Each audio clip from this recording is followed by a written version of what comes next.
이제 현대문법의 마지막 부분이라고 할 수가 있어요. 요 음운 부분은 지금 이제 다른 그 문법하고는 조금은 분리되어 있는 느낌입니다. 바꿔 얘기하면 우리가 이제 품사부터 문법 요소, 문장까지 쭉 살펴봤잖아.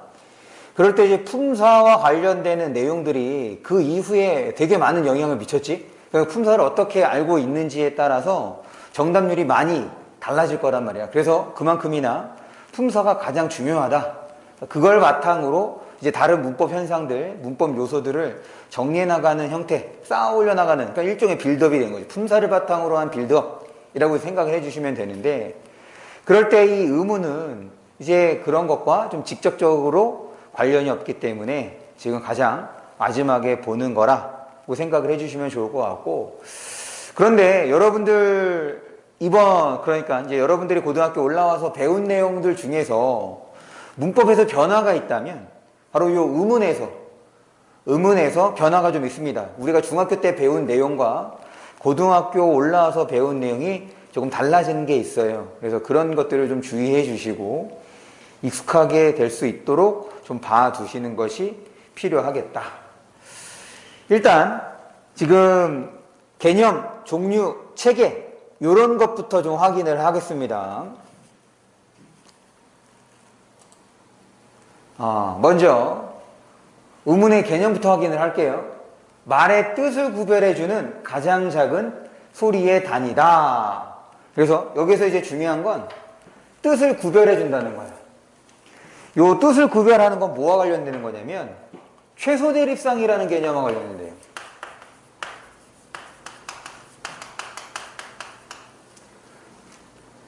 지금 뜻을 구별해주는 건 뭘 말하는 거냐? 최소대립상이랑 관련되는 건데 이 최소대립상이 뭐냐면 예를 들면 이런 거예요.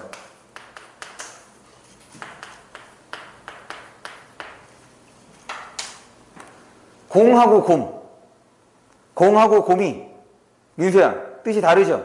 공하고 곰이 그러면 여기에서 달라진 게 뭐가 달라졌어? 그렇지. 요 받침이 달라져서 지금 의미가 달라진 거잖아. 이런 거를 최소대립상이라고 하는 거야. 다시 요 의문은 말의 뜻을 구별해 주는데 그와 관련될 때 필요한 개념이 최소대립상이라는 개념입니다.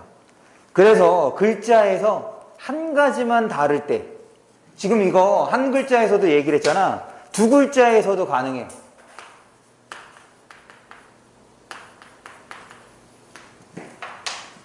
노래와 나래. 여기서도 뭐가 달라졌어? 이렇게 달라진 거죠. 그래서 의미가 달라진 거지. 이해했어? 다시. 최소대립상이라는 개념은 한 가지만 다를 때야. 한 가지만 다를 때 최소대립상이라고 할 수가 있겠다. 그래서 음은 말의 뜻을 구별해주는 가장 작은 소리의 단위로서 요거는 이제 뭐와 관련되느냐? 최소대립상하고 관련된다. 그죠? 그 다음에 이제 종류를 봅니다. 의문의 종류. 여기 분절이라는 말은 나눌 수 있다는 거야. 비분절은 나눌 수 없다. 분절이라는 건 나눌 수 있다야. 그럼 여기 있는 거 예를 들어 볼까? 공의 경우는 기역, 오, 이응 이렇게 나눌 수 있죠? 이게 이제 분절 의문이에요.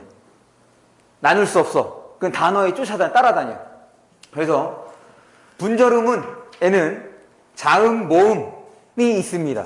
그럴 때 지금 여기서 이렇게 음을 따서 여기에 있는 얘랑 이렇게 연결이 되는 거예요. 얘를 이제 뭐라고 하느냐? 음소라고 합니다. 소리와 관련되는 요소, 소리 요소, 음소. 됐어? 그 다음에 비분절 의문은 지금 내가 여기다 두 가지를 써놨는데 이건 국어야. 국어에서 소리의 길이에 따라서 대표적인 게 눈이죠. 우리가 이제 친숙하게 알 수 있는 것. 하늘에서 내리는 눈은 길게 발음을 하고 신체의 눈은 짧게 발음을 합니다. 그럴 때 우리가 표기할 때, 글자를 쓸 때 이렇게 얘는 긴 소리로 발음하는 거야, 그렇지 않은 거야 라는 거 표기해, 표기하지 않아? 그렇죠. 표기하지 않아. 그러니까 이 단어에 쫓아다니는 거지. 그래서 나눌 수가 없는 거예요. 비분절. 그리고 억양의 경우는 요거는 문장을 생각하면 돼. 끝을 올리면 그렇지. 끝을 내리면 평소문. 이렇게 되는 거라. 그래서 억양도. 그런데 차이가, 요거는 이제 학교 설명에 따르면 되는데, 왜 그러냐면, 지금 요 말의 뜻을 구별해 준다가 보통 어디에서 보는 거냐? 단어 단위에서 보는 거예요. 소리의 길이는 단어에서 실현되는 거고, 억양의 경우는 문장 단위에서 실현이 되는 거여서, 얘까지 의문으로 보지는 않다. 그러니까 요거는 이제 상황에 맞춰서 학교에서 지금 요 비분절 의문에는 억양도 포함된다라고 하면 그렇게 공부하시면 되고, 그런 얘기가 없어. 그러면 소리의 길이만 여러분들이 알고 있으면 되는데, 그럴 때 얘는 운소라고 얘기를 합니다. 그럼 여기에 있는 이제 운자가 이렇게 가는 거죠. 그래서 요 두 개를 합쳐서 운이라고 얘기를 하는 거예요.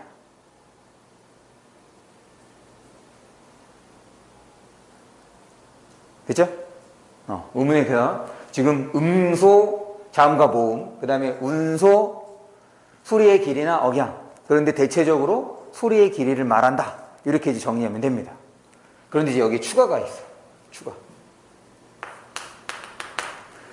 지금 다른 문법은 여러분들이 중학교 때 배우나 제가 중고등학교 때 배우나 다른 내용은 거의 없어. 어디에서 달라졌느냐? 여기 의문에서 달라지는 요소가 들어가는데, 지금 이제 EBS 수능 특강을 보시면 요 분절 의문에 하나를 더 추가합니다. 이게 바뀐, 여러분들이 지금 배우고 있는 이번 교육과정에서의 이제 문법상에서의 가장 큰 변화라고 할 수가 있어. 바로 뭐가 추가되냐면 반모음이 추가돼. 그래서 이 반모음도 하나의 음소로서 이렇게 적죠.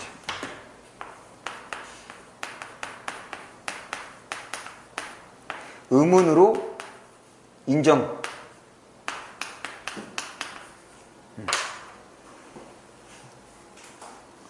네. 반모음하고 단모음을. 그거는 이제 이따 모음 들어가면 이제 설명을 할 거예요. 다시. 지금 여기 일단 요것만 적어주세요. 지금 분절 의문에 반모음도 지금 이번 교육과정에서 하나의 의문으로서 이제 취급하고 있다. 그런데 이거를 명시적으로 드러낸 교과서가 거의 없어. 그런데 수능 특강에는 아예 대놓고 얘를 이제 분절 의문 이렇게 얘기를 하고 있단 말이야. 왜냐면 얘를 의문으로 취급을 해야 의문의 변동에서 여러 가지 현상들을 얘기할 수 있고, 그것이 지난 교육과정과의 달라진 점이라고 할 수가 있습니다. 그래서 지금 의문의 개념하고 종류를 살펴봤어요. 계속해서 이어서 체계를 보는데, 체계를 먼저 자음 체계부터 봅니다.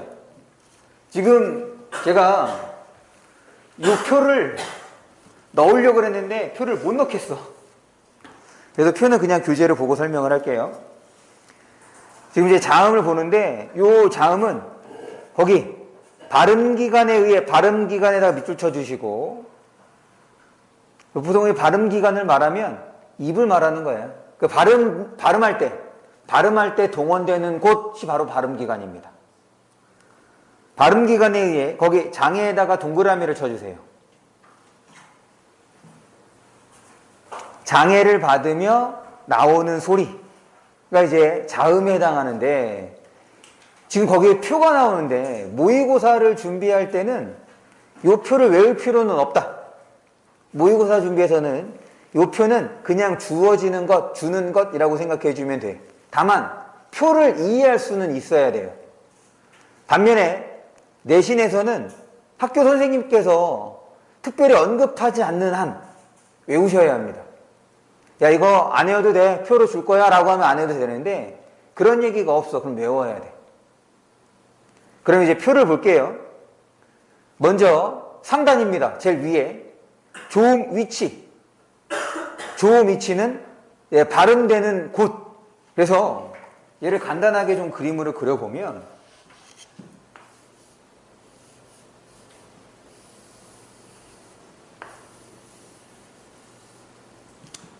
코, 입술, 이, 혀. 코, 입술, 이, 이빨, 혀. 이렇게 놓고 쪼갠 거야. 사람 반으로 가려면 네. 이거 눈도 좀 그려줄까? 민서 그렇게 심각한 표정으로. 나에게 뭐 그림적 이런 거 손재주 기대하지 마. 나는 그 중학교 때 음악 시간도 뭐 이렇게 재밌긴 했는데 사실은 내가 좀 박치에다가 음치에 끼가 좀 있어. 박자를 자꾸 놓치고 음정도 가끔 안 맞을 때가 많아. 그래서 이제 음악 시간 별로 좋아하지 않아. 그런데 그것보다 더 안 좋아하는 시간이 미술 시간이야. 정말 똥손이야, 똥손. 이들이 어떻게 그렇게 빨리 그림을 그리고 색칠도 이렇게 하는지 모르겠어. 어쨌든 최선이에요. 그럴 때 요거를 이제 그린 이유가 뭐냐면 표에서 가장 왼쪽에 있는 게 상단에서 가장 왼쪽에 있는 게 조미치 다음에 이제 입술 소리 나오죠? 그 다음에 잇몸 소리야. 이 잇몸 소리는 뭐냐면 혀 끝이 여기 윗잇몸에 가서 여기에서 소리가 나는 거거든. 입술 소리는 여기가 되는 거고. 그 다음에 새입천장 소리 이 부분, 열입천장 소리, 그 다음에 목청 소리 이렇게 되는 거야. 왜 이걸 그렸느냐? 지금 거기에 펴 있는 거는 어디서부터? 겉에서부터 이렇게 지금 발음되는 곳을 표시한 거예요. 그래서 겉에서부터 안으로 이동하면서 발음되는 위치입니다. 됐죠? 그 다음에 그러니까 안쪽으로 들어간다는 얘기인 거야. 오른쪽으로 진행될수록. 그 다음에 이제 왼쪽을 봅니다. 왼쪽에 좋은 방법은 소리 내는 방법을 말하는데 파열음은 터뜨리는 소리입니다. 파열음은 터뜨리는 소리. 그럼 뭘 터뜨리느냐? 지금 얘가 여러분들이 이제 말할 때 보면 반드시 숨을 내뱉을 때 말하잖아. 숨을 내뱉을 때 말한단 말이야. 날숨에서. 들숨에서 말하진 않아. 왜 발음기관 통해서 공기가 흘러나올 때 이제 발음이 되는 건데, 그럴 때 파열음은 공기가 나오는 통로를 막습니다. 민서야, 막아. 그러고 난 다음에 한 번에 빵 하고 터뜨리는 것이 파열음이에요. 그 다음에 마찰음은 그 통로를 좁게 만듭니다. 그래서 공기가 거기에 막 스쳐 지나갈 수 있게, 이런 것처럼. 그게 이제 마찰음이야. 파찰음은 이 두 가지의 특성이 함께, 먼저 어떻게 하느냐? 통로를 막았다가 빵 하고 터뜨리면 파열음인 거지. 그런데 파찰이래. 그러니까 그 통로를 막았다가 조금만 여는 거야. 그게 파찰음입니다. 됐죠? 뭐 어려운 거 아니야. 그 다음에 예사소리, 된소리, 거센소리 나오죠? 요거 묶어주세요. 예사된, 거센소리 묶어서 뭐라고 적냐면 소리의 색이라고 적어주세요. 소리의 색이.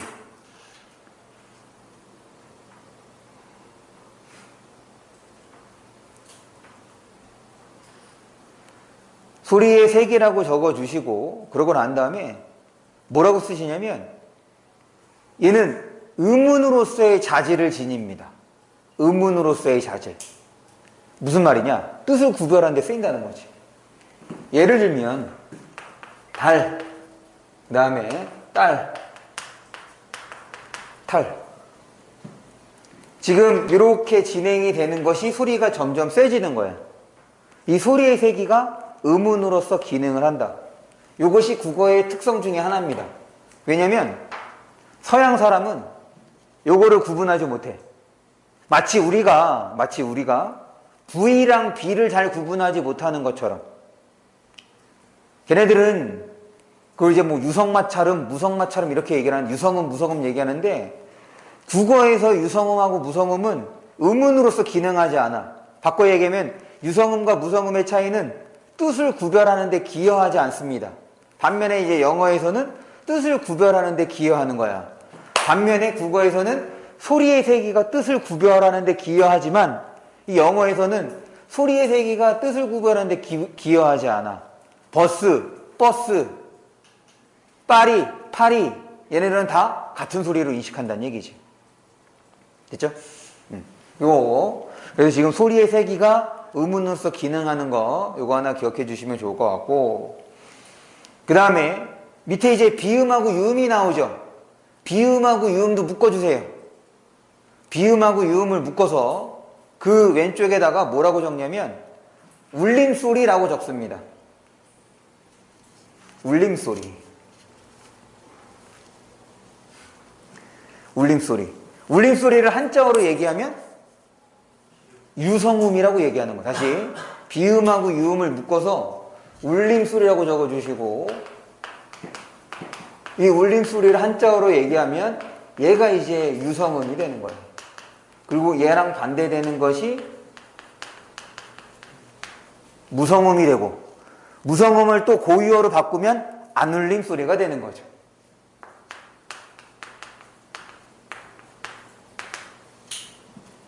됐어? 자음 중에서 요렇게 4개만, 자음 중에서 이렇게 4개만 울림소리에 해당합니다.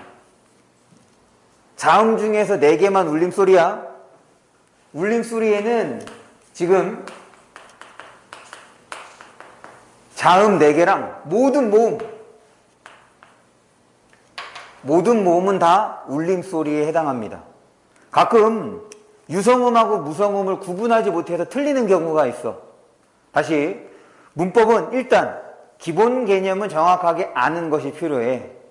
그러고 난 다음에 문제를 풀면서 문제에 어떻게 적용하고 활용할 것인가 그거를 따져주시면 됩니다. 됐죠?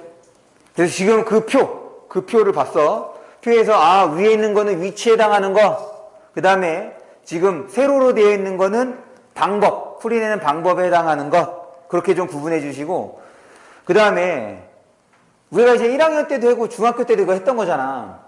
그래서 비음하고 유음은 외워주세요. 다른 거는 안 외워도 되는데 비음하고 유음만큼은 좀 외워야 돼. 비음에 뭐가 있고 유음에 뭐가 있는지. 오케이? 그럼 다시 이제 표 봅니다. 이거를 왜 보냐면, 봐봐. 지금 표가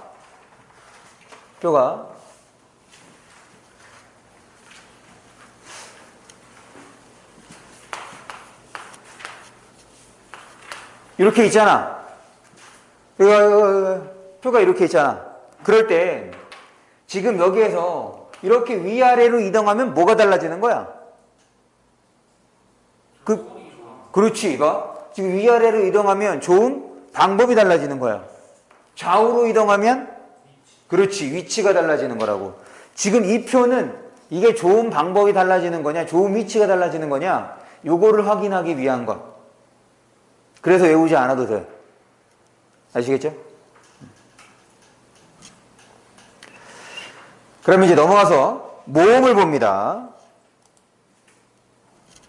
아까 전에 이제 시우가 반모음에 대한 질문을 했는데, 지금 여기에 있는 모음을 설명하면서 반모음에 대해서 설명을 할게요.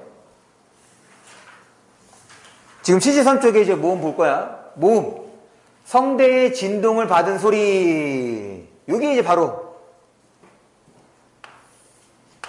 이게 유성음인 거죠. 그래서 모든 모음은 유성음에 해당합니다. 자음 중에서는 4개만. 성대의 진동을 받은 소리가 장애를 받지 않고, 그래서 반면에 자음의 경우는 장애를 받으며 나오는 거고, 그리고 모음의 경우는 장애를 받지 않고 나온다. 이걸로 지금 이 모음에는 봐봐. 모음에는 2가지만 있는 거예요. 모음에는 단모음과 이중모음만 있다. 그러면 아까 전에 이제 반모음 얘기를 했는데,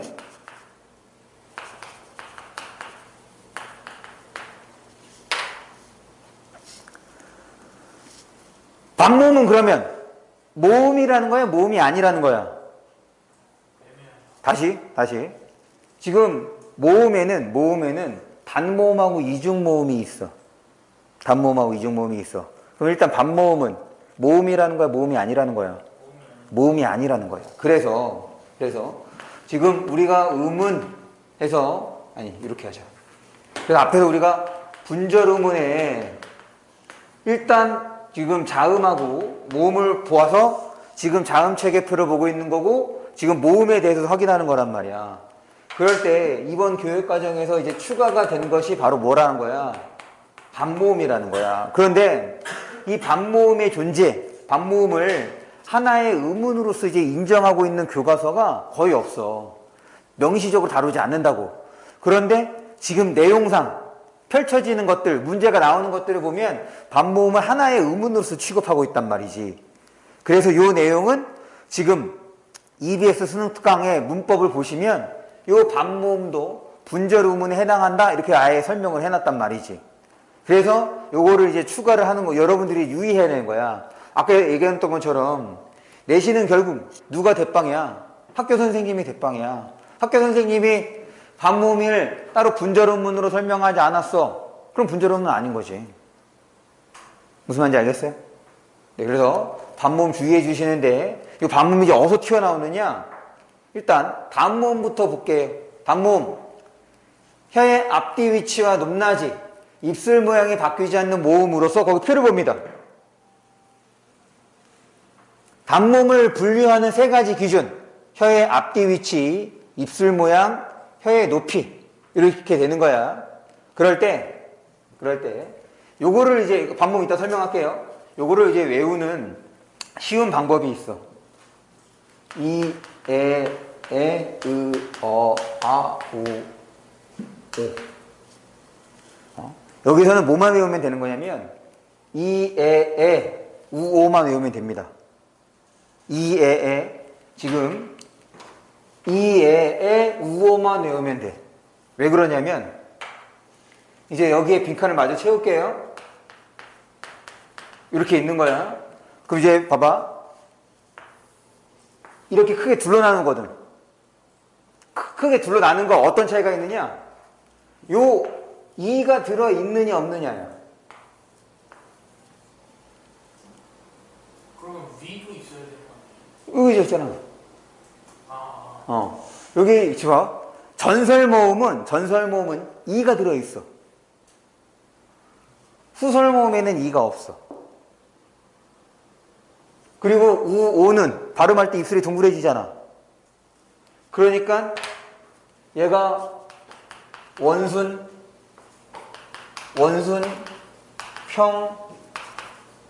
평, 전, 후, 고, 중, 저.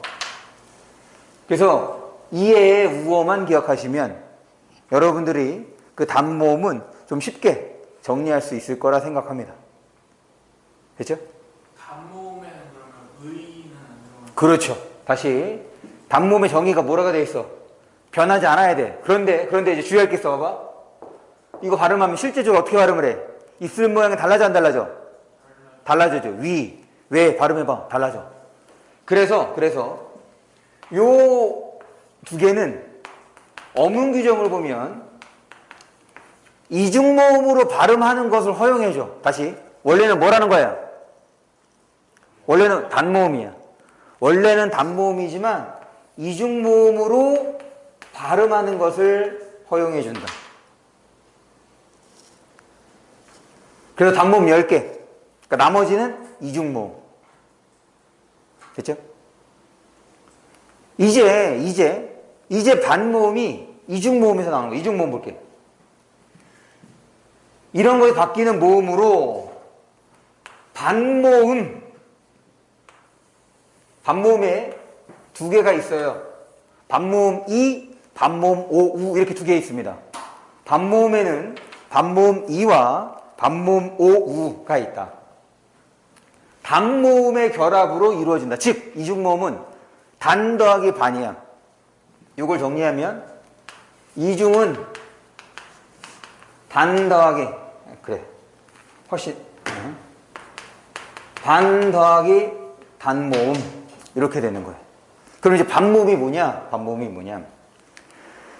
지금 이제 음운을 하면서 같이 공부하는 것이 음절이라는 개념이 있거든.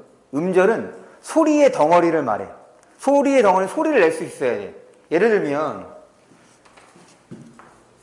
우리 이렇게 적어 놓으면 읽지 못합니다. 발음을 못해. 얘의 이름이 기억이지 얘를 발음하지 않는다고. 무슨 말이냐면 우리가 발음할 때, 소리를 낼 때 반드시 필요한 게 뭐냐? 모음이야. 모음이 있어야지만 얘를 발음할 수 있는 거지. 기, 이렇게. 바꿔 얘기하면 음절을 이룰 때, 음절을 구성할 때 반드시 필요한 게 모음이야. 그러면 자음은 그거에 붙어야지만 소리를 낼 수 있어. 반모음이 그런 거야. 반모음이 자음처럼 혼자서는 소리를 못 내. 반모음이 자음처럼 혼자서는 소리를 못 내. 꼭 얘가 음운으로서, 그러니까 소리로 실현이 되려면 모음이 필요해. 그런데 그 소리는 모음하고 유사해. 모음하고 유사하지만 모음처럼 혼자서 소리를 낼 수가 없어. 그래서 반모음이라고, 반만 모음이다, 이렇게 얘기를 하는 거예요. 그래서 이 반모음을 또 다른 말로 뭐라고도 하느냐? 반자음이라고도 해요.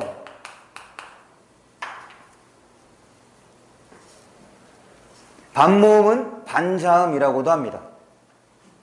다시, 음성으로서의 성질은 모음하고 유사하나 기능으로서 소리를 이루지 못한다. 모음처럼 하나의 소리를 내지 못하기 때문에 반모음이라고 얘기를 해서 아까 음운에서 따로 얘기를 하는 거예요. 모음, 자음, 반모음. 그리고 모음의 종류에도 우리가 단모음하고 이중모음이라고 얘기를 하고 있으니 반모음은 모음이 아닌 거예요.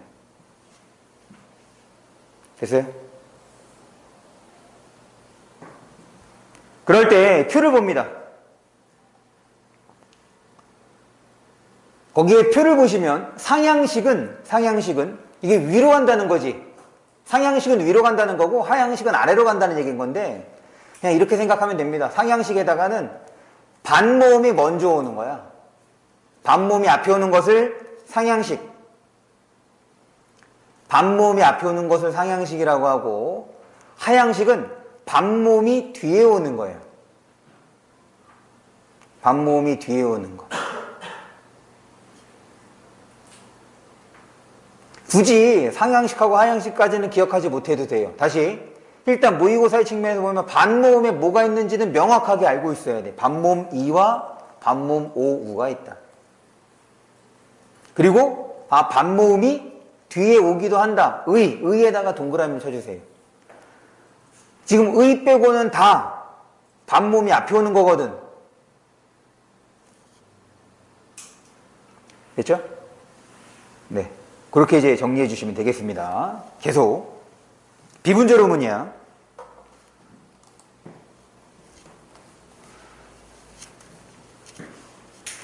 비분절 음은 아까 얘기했던 것처럼 소리의 길이와 그 다음에 억양이 있다. 그래서 짧은 소리와 긴 소리에 해당되는 것 그냥 한번 확인해 주면 됩니다. 그리고 억양에 따라서도 문장의 의미가 달라지기도 한다는 것. 됐죠? 네, 넘어갈게요.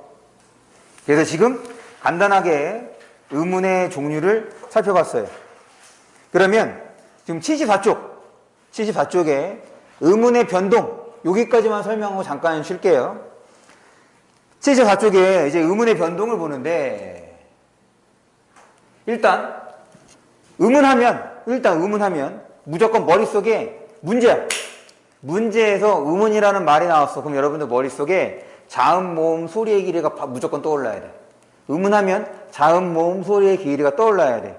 거기에 이제 추가적으로 반문까지 생각해주면 아주 공부가 잘 되어 있는 것. 그 다음에 변동이래. 변동은 무슨 뜻이야? 달라졌다는 얘기인 거지. 자음, 모음 이런 것들이 달라졌대. 그게 변동이죠. 그럼 얘가 어떤 때 달라지느냐? 발음할 때 달라져. 그 의문의 변동 사실 어렵지 않거든. 발음할 때 달라진다는 얘기는 표기와 발음이 어떻다는 거야? 일치하는 거야? 불일치하는 거야? 그렇지. 의문의 변동은 1차적으로 뭘 견주어 내느냐? 표기와 발음. 꺽스 안에 들어있는 것이 발음이죠. 의문의 변동은 무조건 표기와 발음을 견주어 볼 것. 그 다음에 두 번째로, 지금 얘를 문법에서 배우고 있는 거잖아. 문법에서 배우고 있다. 일정한 환경에 따라, 그러니까 일정하게 나타난다는 얘기인 거지. 일정한 환경에 따라 보편적 현상이다. 즉 규칙이다. 그래서 어떻게 돼? 이렇게 발음하는 것이 표준 발음이다. 그래서 우리가 문제를 볼 때는 의문의 변동은 표준 발음이랑 모두 보느냐? 맞춤법도 보게 되는 거야. 왜? 발음이랑 표기가 다르니까. 발음이랑 표기가 달라지니까 이런 것들을 여러분들이 구분해야 된다는 거. 다시 의문하면 일단 자음, 모음, 소리의 길이 떠올려 주시고, 그러고 난 다음에 변동인 거니까 달라졌다. 그래서 뭘 견줘보자? 표기와 발음을 견줘보자. 이렇게 되는 거예요. 그래서 의문의 변동은 어렵지 않아. 왜? 표기와 발음이 다르기 때문에. 근데 가끔 뭐가 나타나느냐? 이 변동이 민서야, 변동이 표기에 반영되는 것들이 있어. 걔네들이 이제 외워야겠죠. 다시, 지금 이제 발음이랑 표기가 다른 것이 의문의 변동이야. 그래서 얘는 표준 발음을 대상으로 하는데, 일부 현상에는 요 달라진 것이 표기에 반영이 된다. 걔네들은 암기가 필요한 거죠. 그러면 밑에 있는 이제 유형을 좀 봅니다. 먼저 교체부터. 지금 이제 이따가 좀 더 여기에 나오는 내용들이 이제 구체적으로 볼 거야. 교체. 한 의문이 다른 의문으로 바뀌는 현상으로서 얘는 의문의 개수로도 설명이 가능해. 의문의 개수. 이 개수의 변화가 있겠어, 없겠어? 그렇지. 얘는 개수 변화가 0이야. 교체는 한 의문이 다른 의문으로 그냥 말 그대로 바뀌는 거, 교체가 되는 것이기 때문에 의문의 개수에는 영향이 없다. 그 다음, 탈락은 없어지는 거지. 그러니까 얘는 어떻게 되겠어? 없어지는 거니까 의문의 개수가 하나가 줄어들겠죠. 그리고 탈락에 해당하는 것들. 그 다음에 축약은 두 개가 하나가 되는 거야. 그러니 얘도? 그렇지. 두 개가 하나가 되는 거니까 줄어드는 거야. 네.